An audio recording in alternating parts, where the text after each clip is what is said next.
Karthik Venkataraman about to make an impact on your TV. Oh, and in your lives with these highlights.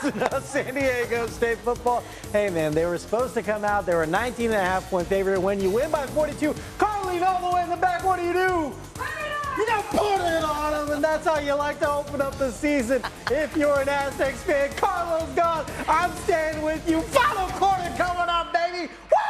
Woo! Okay, if I make this, I want to see the kind of range Tyler McGuy has.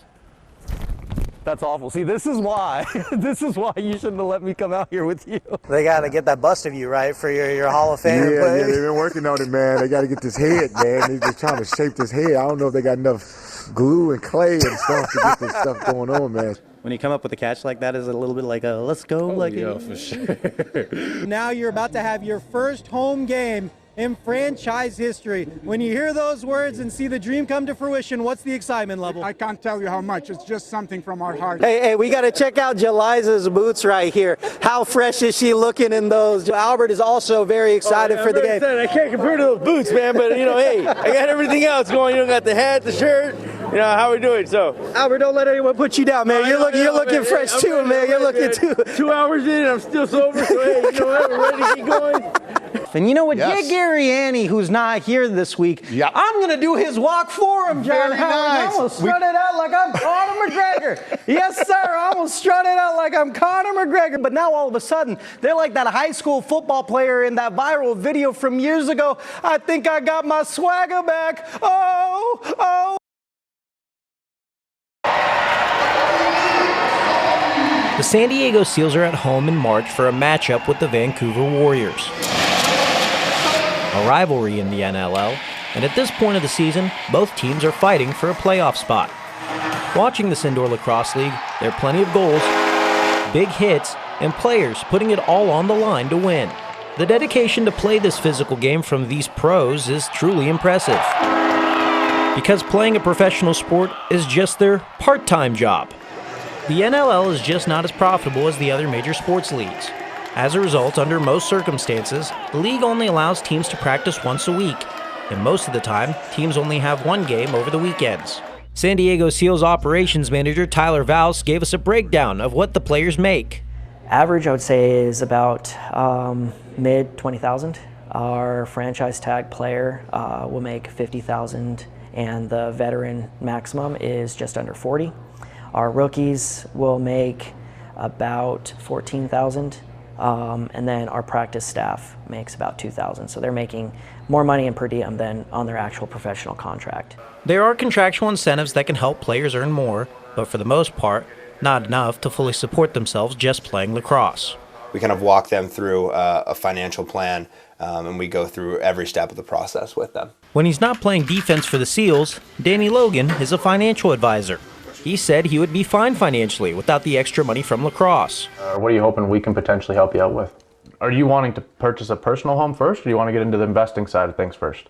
Rob Hellier works in real estate consulting, and he also says that he would be fine without the extra money.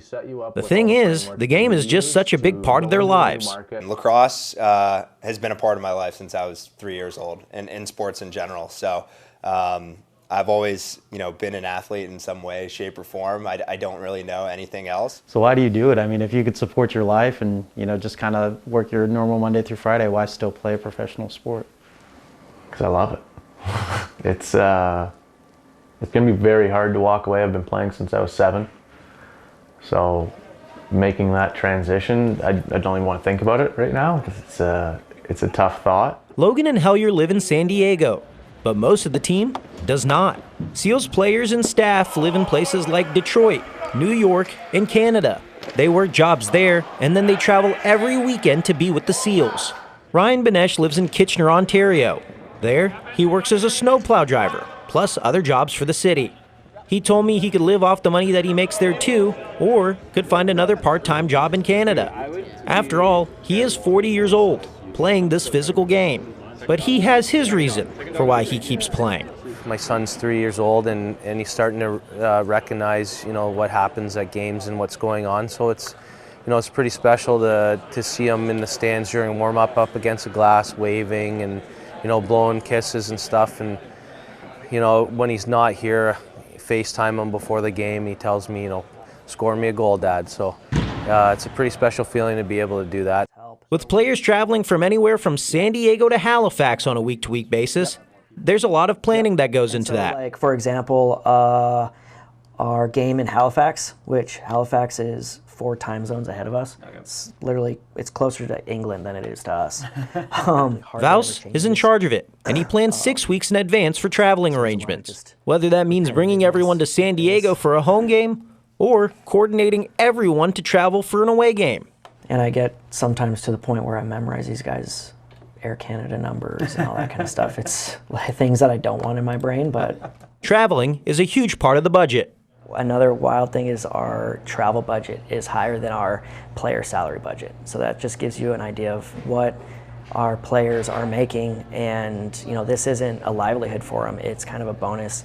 I would say our travel budget on a weekly basis is anywhere from $15,000 to $40,000. How we doing? For a home game, the team gets shuttles to pick up guys from the airport. The players fly commercial, and they come with all their gear. Watch the camera. They often arrive the day before the game, load into the shuttle, and then go to the hotel for a short rest. Later in the day, they arrive at practice, lugging their gear with them everywhere they go. This is the gear. For the San Diego-based players, it's a little easier for a home game. Guys like Hellier pack up their stuff and keep it anywhere they can. When everyone gets to practice, it's a reunion of sorts. It's also when players get much-needed treatment from the team trainers, who they see just a couple of days a week. The team gives players resources to maintain their bodies when they're not with the team, but it's up to the players to keep up their health till they get back with the Seals. You know, I also try to, get into like the sauna and the cold tubs and do all the recovery stuff I can.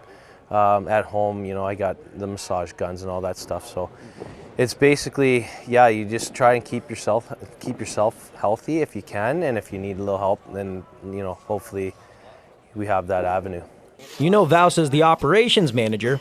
He's also the athletic trainer. Many people wearing many hats, doing different jobs to make this thing go. And as game day approaches, a mental shift needs to take place for this team to be prepared for 60 minutes of action. My job as a financial advisor, I'm much more analytical, obviously not running around with a stick and trying to hit guys. So it is a different mindset. In April, the Seals played their final game of the regular season. They had to beat Albany in this game to make the playoffs, team they lost to the weekend prior. As the game started, Albany had the hot hand, getting out to a 4-goal lead and led by 3 goals at halftime. The largest crowd of the season at Pechanga Arena urged the Seals on to come back. And the Seals were motivated to do so as well. They fought, and by the time the game was over, they won. 11-10 to send them to the postseason. And with that, euphoria. Sacrifice and dedication for the love of the game pays off. For the Seals, everything they go through to play games is worth it.